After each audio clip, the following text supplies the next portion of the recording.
एक आंदोलन खड़ा करने के लिए हाथों और पांव की जरूरत नहीं होती है, दिल और दिमाग की जरूरत होती है। You don't need hands and legs to drive your organization, you need head and heart to drive your organization.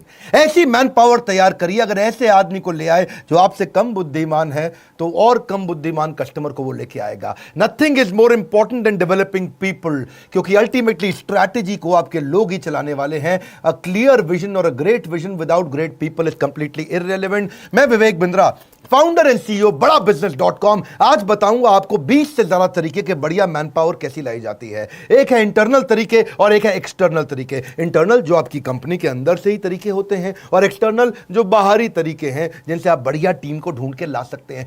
मेरे को everything about entrepreneurship course, event, questions में कई लोगों ने पूछा बढ़िया टीम कैसे बनाएं। पहला क्या है, चांसेस हैं कि इंटरनल टीम में ही कोई प्रमोशन कर सकते हो, उन्हीं को आप बढ़िया पे, पोजीशन और रिस्पॉन्सिबिलिटी, अथॉरिटी बढ़ा करके दे सकते हो, क्योंकि प्रमोशन से कॉन्फिडेंस बढ़ता है। दूसरा, आप इंटरनल ट्रांसफर्स क्रिएट कर सकते हो एक डिपार्टमेंट से दूसरे डिपार्टमेंट में। कभी कभी जिस आदमी से आप काम करा रहे हो उस डिपार्टमेंट में, क्योंकि वो उसके लिए कॉम्पिटेंट नहीं था, वो इसके लिए ज्यादा अच्छा कर सकता था। आप रिटायर्ड एम्प्लॉयज भी लेकर के आ सकते हो जो चले गए थे, या दूसरी कंपनी के कॉम्पिटिटर के रिटायर्ड एम्प्लॉयज को ढूंढ सकते हो, या अपनी कंपनी के रिटायर्ड, मारुति ऐसा बहुत करती है। उनको लगता है जिसने हमारी कंपनी में 30 साल काम कर लिया, अब अगर उसे कोई और लेके चला गया ना तो हमारे राज जाके खोल देगा वहां, इसीलिए अपने रिटायर्ड एम्प्लॉयज को वो ले आते हैं वापस जाकर के। See, you need to have collaborative hiring process. Steve Jobs कहते थे कोलैबोरेटिव मतलब मिली जुली अंदर पूरी टीम के साथ में। एक और तरीका क्या है, अपग्रेड कर दें, कुछ लोगों को अपग्रेड कर दें, उसकी डेजिग्नेशन ना बढ़ाएं लेकिन उसकी रिस्पॉन्सिबिलिटी बढ़ा दें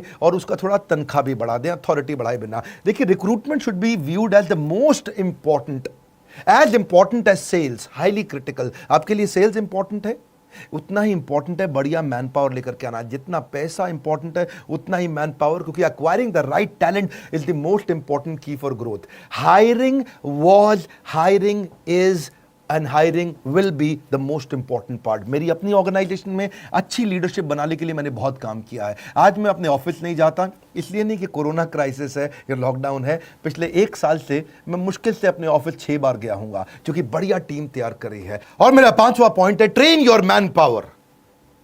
ट्रेनिंग पे एक थोड़ा किस्सा सुनाता हूं गौतम भाई अडानी का। गौतम भाई अडानी गुजराती सब जानते हैं। एक बार उसकी कंपनी में हेजिंग की गलती हो जाने के कारण, टाइमली ना करने से 50 करोड़ का नुकसान कर दिया एक सीनियर एम्प्लॉय ने। सीईओ बहुत नाराज हो गया था, इसने 50 करोड़ का नुकसान कर दिया। वो उसको निकालने की तैयारी कर चुका था। बात गौतम भाई अडानी पे पहुंची तो उन्होंने इसको बुलाया, पूछा क्या हुआ। बोला सर बहुत बड़ी गलती हो गई, आगे से कभी नहीं होगा, समझ में आ गया मुझसे गलती हो गई। गौतम भाई अडानी ने अपने सीईओ को बोला इसको नहीं निकालना। सीईओ हैरान, सर 50 करोड़ का नुकसान किया इसने, कैसे नहीं निकालना। अडानी बोले अब तुम इसको निकालोगे, कहीं ना कहीं तो ये ज्वाइन करेगा। गलती इसको समझ में आ गई, ये सीख चुका है, मेरी गलती का फायदा कोई और कैसे उठा ले। It was not a business loss, it was his training cost.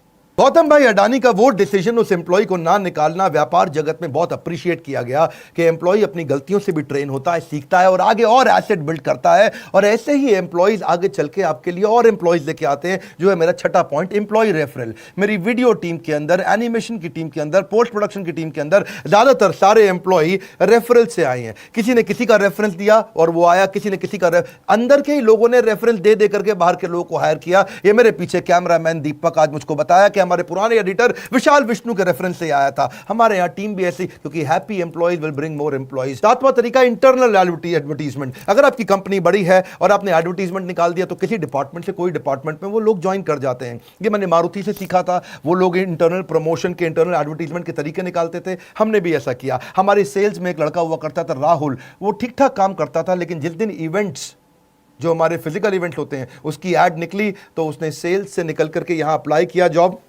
Inter department, और वैसे ही इंटरव्यू हुआ जैसे फ्रेश हायरिंग का इंटरव्यू होता है, उसको सिलेक्ट कर लिया गया। जब से वो इवेंट्स में आया बहुत अच्छा काम करने लगा। Smartest business decisions you can make is to hire qualified people. बढ़िया आदमी को लेके आना आपके बिजनेस का सबसे अच्छा डिसीजन होता है। याद रखिए, सस्ता आदमी बाद में ज्यादा महंगा पड़ता है, वो कॉस्टली पड़ता है, डिसरप्टिव पड़ता है और टाइम बहुत वेस्ट कर जाता है। इसीलिए ये सबसे महंगी गलती होती है, गलत आदमी को लाना। रिक्रूटमेंट मुश्किल है, मैं मानता हूं, ये इतनी मुश्किल है कि जैसे खेत के अंदर सुई ढूंढना। खेत में सुई कैसे ढूंढोगे, क्योंकि ये है इतना इंपॉर्टेंट काम। प्रीवियस एप्लीकेंट पे भी फोकस करो। कई बार पहले इंटरव्यू देके लोग जा चुके थे और उनका रेज्यूमे अभी तक पड़ा हुआ है, आपने जवाब नहीं लिया या उस समय डिसीजन नहीं लिया, उस समय वो आदमी काम नहीं आता। तो पुराने लोगों पे ध्यान दें। और अगर आपकी बड़ी ऑर्गेनाइजेशन है और आपकी ऑर्गेनाइजेशन में किसी एम्प्लॉय का देहांत हो गया है तो उसकी पत्नी, उसका बच्चा या उसके पिता को भी आप नौकरी का अवसर दे सकते हो, क्योंकि आप जब फाइनेंशियली इन्वेस्ट करते हो ना लोगों के अंदर, तो वो आपकी कंपनी में इमोशनल इन्वेस्टमेंट करना शुरू कर देते हैं, याद रखिएगा। एंड ऑल्सो ये भी है कि किसी गलत आदमी को, don't hire people who are coming for salary, hire people who are coming for the love of the job. ऐसे लोग जो काम को प्रेम करते हो। फिर आप कुछ ट्रेनीज भी लेके आ सकते हो, मैनेजमेंट ट्रेनी, उनको ही एब्जॉर्ब कर लो, क्योंकि मैनेजमेंट ट्रेनी भी क्या है, अगर आपने the competition to hire will going to increase. आने वाले समय में कंपनीज एक्स्ट्रा फैसिलिटी देंगी अच्छे लोगों को हायर करने के लिए। आपको क्या समझना है, अगर आपको अच्छा आदमी मिल जाता है तो उसको ले लो, उसके लिए जगह बन जाएगी। बढ़िया मैन पावर जो बहुत इंटेलिजेंट इंटेलेक्चुअल है उसको ले लो। See the way you treat your employees is the way they will treat your customers. क्योंकि अगर आपने ऐसा आदमी ले लिया जिसको बहुत माइक्रो मैनेज करना पड़ रहा है, बहुत टाइटली मैनेज करना पड़ रहा है, बार बार उसको कहना पड़ रहा है ठीक से करे, ठीक से करे, ठीक से कर, इसका मतलब आपने हायरिंग के समय में गलती कर दी थी। एनीवेज ये इंटरनल तरीके थे। अब एक्सटर्नल तरीके क्या है, बाहर से कैसे लाएं? सबसे आसान तरीका मैनेजमेंट कंसल्टेंट या एम्प्लॉयमेंट एजेंसी से बात कर लो। वो लोग आपसे क्या है 8% लेते हैं उसकी तनख्वाह का, 12% भी लेते हैं और कहीं 15% भी लेते हैं, डिपेंडिंग ऑन आपको कैसा एजेंसी मिलता है और कितनी मुश्किल मैन पावर ढूंढनी पड़ जाती है। या पब्लिक एडवर्टीजमेंट जिसके बारे में जानते हैं, इसकी कहीं लोकल एरिया के अंदर सस्ती एडवर्टीजमेंट भी होती है जहां से काम चल जाता है। शुरू में जब मैंने अपना काम शुरू किया था तो भी पब्लिक एडवर्टीजमेंट के थ्रू ही मैं लोग लेके आता। अखबार में छोटी ऐड डालती थी, दिन भर में 100 लोग इंटरव्यू देने आ जाते थे, काम के लोग मिल जाते थे। या फिर कैंपस इंटरव्यू करो, कॉलेजेस में जाओ, बी ग्रेड कॉलेज में जाओ, वहां से आप बी ग्रेड कॉलेज का ए ग्रेड आदमी उठा के ले आओ, सस्ता पड़ता है आपको। ए ग्रेड कॉलेज से बी ग्रेड आदमी लेना भी महंगा पड़ता है, यानी कि आईएम में जाओगे वहां पे ए ग्रेड कॉलेज तो है लेकिन उनका बी ग्रेड आदमी भी बहुत महंगा पड़ेगा। आप किसी बी ग्रेड कॉलेज में जाओ, उनका ए ग्रेड आदमी लेके आओ, आपको सस्ता मिल जाएगा। ढूंढिए इस तरह से आप कैरेक्टर को हायर करो, स्किल उसको अपने आप ट्रेन कर दोगे। एटीट्यूड को हायर करो, एक्सपीरियंस आप उसको अपने आप दे दोगे। बढ़िया आदमी मिल जाए तो उसको ले लो। प्रोफेशनल एसोसिएशन में जाओ, बहुत सारी इंडियन मेडिकल एसोसिएशन भी हायरिंग कराने में मदद करती है, इंस्टीट्यूट ऑफ इंजीनियर्स भी है और कई ऐसी प्रोफेशनल एसोसिएशंस हैं जहां पे कहीं ना कहीं उनके पास रेज्यूमेज रहते हैं। हेड हंटिंग बड़ा अच्छा तरीका है, पांचवा तरीका, यानी कि अपने कंपटीशन को देखो। अगर कोई बड़ा कंपटीटर है आपका तो वहां की हेड हंटिंग करा लो, पोचिंग करा लो। आपको समझ में आया कि मुझे फलाना कंपनी फ्लिपकार्ट का प्रोडक्ट हेड चाहिए, तो आप अपने एचआर हेड को समझा दो कि ढूंढ ढांड के इसके रिज्यूमे लिंक्डइन से वहां पहुंच और केवल उसको फोन कर, मुझको वही आदमी चाहिए।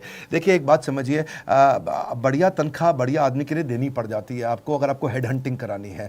I don't pay good wages because I have lot of money. सुनिए मेरी बात को, मैं ज्यादा तनख्वाह इसलिए नहीं देता क्योंकि मेरे पास पैसा ज्यादा है, मेरे पास आज ज्यादा पैसा इसलिए है क्योंकि मैंने ज्यादा तनख्वाहें दी थी। इसका अर्थ क्या हुआ, अच्छे आदमी को अच्छी तनख्वाह दोगे वो आपको कमा करके देगा। ऐसा नहीं है कि आपके पास पैसा ज्यादा इसलिए ज्यादा तनख्वाह देते हो। देखिए अगर आप मूंगफली खिलाओगे तो बंदर अपने आप आ जाएंगे। रिक्रूटमेंट एक मार्केटिंग है, ये एक तरीका है। जैसे सेल्स एक मार्केटिंग होती है, ऐसे ही हायरिंग भी एक मार्केटिंग होती है। आपको अपनी कंपनी की तारीफ करनी पड़ती है, समझाना पड़ता है कितनी जबरदस्त ऑर्गेनाइजेशन है। अगर आप एचआर में हैं और आप मार्केटिंग की तरह नहीं सोचते हैं, सेल्स की तरह नहीं सोचते हैं, तो आप गलत प्रोफेशन के अंदर चले गए हैं। लेबर यूनियन भी वैसे छठा तरीका है जहां से आप हायरिंग कर सकते हो। नेपोटिज्म आजकल बहुत चलता है, अपने ही परिवार से लेकर के आओ। जैसे वो यादव परिवार है हमारे यूपी में, वहाँ सबके सब लोग इलेक्शन लड़ते हैं, वहाँ सबके सब आते हैं क्योंकि पूरा परिवार उनका फैल गया है। ऐसे ही फैमिली रन बिजनेस के अंदर भी होता है कि आप अपने ही परिवार में से कोई काम का आदमी ढूंढ करके उसको आगे बढ़ाते हो। Casual caller walk in outside the office advertisement से भी चलता है। जैसे अपने ऑफिस के जस्ट बाहर कुछ एडवर्टीजमेंट पोस्टर वगैरह लगा दिए। कुछ कॉल सेंटर्स में मैं देखता हूं अपने ऑफिस के बाहर बड़ा बोर्ड हमेशा लगा रहता है, यानी कि हर दिन कोई ना कोई कैजुअल कॉलर या वॉक इन आता रहता है, अपना सीवी देता रहता है और इंटरव्यू चलता ही रहता है। सोशल मीडिया और ई रिक्रूटमेंट पे कई बार मैंने देखा कुछ ऑर्गेनाइजेशन ध्यान नहीं देती हैं।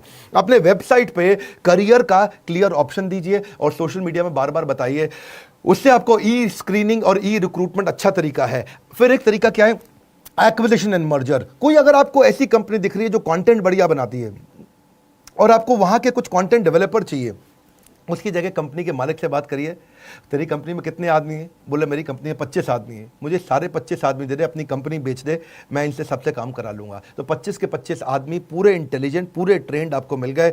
आपने उसकी एक मुश्त उसकी कंपनी के नाम पे ये पैसा दिया, रेडीमेड आपका काम हाई स्पीड पर चला गया। ये तब काम आता है जब बहुत बड़ी हायरिंग करनी हो, बड़ा नंबर चाहिए और आपको स्पीड और ग्रोथ के लिए पैसा हो लेकिन टाइम बिल्कुल ना हो। याद रखिए, great people are companies greatest asset. बढ़िया लोग लेकर के आइए। एम्प्लॉयमेंट एक्सचेंज भी पुराने तरीके हैं, अब चलता है नहीं चलता आपको चेक करना पड़ेगा। But when you are hiring, you are not just recruiting employees, you are sowing the seed of reputation. यही एम्प्लॉय आपकी ऑर्गेनाइजेशन की रेपुटेशन बनाती है। आप एक बीज बोने का प्रयास कर रहे हो। बहुत सारे ऐसे भी लोग हैं जो वेटिंग लिस्ट में आपके थे, पुराने थे पड़े हुए, फिर आप भूल गए, आपने ध्यान नहीं दिया। अपने रेज्यूमेस की वेटिंग लिस्ट भी निकालो बाहर, हो सकता है उसमें भी कोई सिलेक्टेड कैंडिडेट आपको पसंद आएगा। मैंने इंटरनल की बात भी करी, एक्सटर्नल की बात भी करी। एक में 10 बताए, एक में 12 बताए। फायदे नुकसान समझ लीजिए। देखिए, इंटरनल मेथड में क्या है, आप अगर अपनी कंपनी के अंदर से लेते हो तो लोग बहुत मोटिवेटेड रहते हैं, उनकी लॉयल्टी और बढ़ जाती है। अरे लाला जी हम लोग को प्रमोट कर रहे हैं, ये नहीं कि बाहर से लेके आ रहे हैं। अच्छा लगता है उनको। ये थोड़ा क्विक भी है और कॉस्ट इफेक्टिव भी है, महंगा नहीं पड़ता है, सिंपल प्रोसेस है, रिलायबल है। लेकिन इंटरनल में नुकसान भी है छोटा सा, आप बढ़िया फ्रेश टैलेंट नहीं ला पाते। आपको कई बार फेवरेटिज्म देना पड़ता है। अरे ये तो हमारी जाति का है, इसको लगा देते हैं आगे, हा हा हा। ये क्या, कई बार फेवरेटिज्म भी आ जाता है और लिमिटेड स्कोप भी होता है, क्योंकि आपके पास वही 10 लोग हैं, उन्हीं में से आपको लेना है। बाहर से कई बार कॉन्फ्लिक्ट भी हो जाता है। आपने 10 में से एक को बढ़ाया तो बाकी 9 खुंदक खा गए। लाला जी का कुछ चक्कर है इसके साथ में, तो ये बड़ा गड़बड़ रहता है। एक्सटर्नल मेथड के भी फायदे नुकसान है। अगर आप बाहर से आदमी लेके आते हो, फायदा क्या है, थोड़ा फेयर और इम्पार्शियल है। आप बाहर से लेकर के आए हो, ढूंढ के लेके आए, थोड़ा ट्रांसपेरेंट है, फ्रेश नया टैलेंट आता है, नई इंटेलिजेंस भी आती है कंपनी में। स्कोप बहुत बड़ा है, क्योंकि अपनी स्कोप कैसे बड़ा है कि आप हजारों लोग हैं, हजारों में से 10 चुनने हैं आपने, और इससे ऑर्गेनाइजेशन ग्रो करता है। लेकिन नुकसान क्या है, इसमें जो अंदर बैठा है बेचारा वो टेंशन में आ जाता है, ये बाहर से लाए जा रहे हैं, हमारा नहीं ध्यान रख रहे। दूसरा, टाइम कंज्यूमिंग भी पड़ता है, क्योंकि बाहर से आदमी लाने में वो कई नोटिस पीरियड दे करके आएगा, थोड़ा लेंदी और कॉस्टली प्रोसेस है। एम्प्लॉयज डिससैटिस्फाई भी हो जाते हैं, कभी कभार इनसिक्योरिटी भी आ जाती है। लेकिन hire people brighter then you. एक कैटेगरी आदमी लेके आना, ये रूल है मेरी कंपनी में, हमने रूल बना रखा है।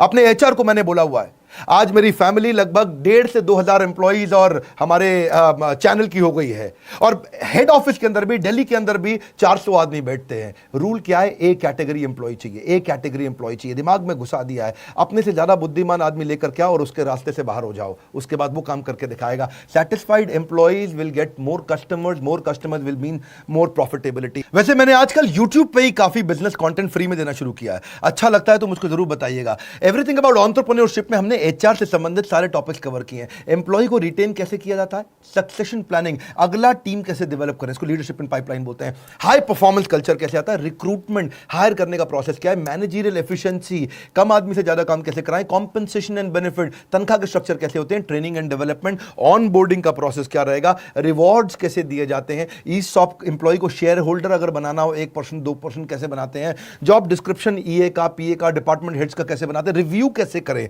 उनके परफॉर्मेंस को पढ़ें कैसे, एग्जीक्यूशन एक्सीलेंस, स्पीड कैसे लाएं, केआरए और केपीआई के इंडिकेटर कि उनके भाई स्कोर बोर्ड आपको बनाना पड़ेगा, सेल्फ कोचिंग का डायरी तैयार करें, एम्प्लॉइज को ही एंटरप्रेन्योर या इंट्राप्रेन्योर कैसे तैयार करें। बात बड़ी सरल है, हम कंटेंट में डेप्थ देते हैं। आज सारे एमबीए कॉलेजेस और यूनिवर्सिटीज अब हमारे साथ पार्टनर करने लगे हैं, क्योंकि वो जानते हैं मैनेजमेंट का प्रोग्राम आज बड़ा बिजनेस से पावरफुल कोई नहीं देता। कंज्यूमर रेलेवेंस पे फोकस करते हैं। हमारे साथ जुड़े रहने के लिए नीचे कमेंट बॉक्स में बताने के लिए कि बिजनेस का और कौन सा टॉपिक अटेंड करेंगे, सब्सक्राइब दुनिया भर में करने और करवाने के लिए, वर्ल्ड का नंबर 1 एंटरप्रेन्योरशिप यूट्यूब चैनल बनाने के लिए आपका हृदय की गहराइयों के साथ हाथ जोड़ के धन्यवाद।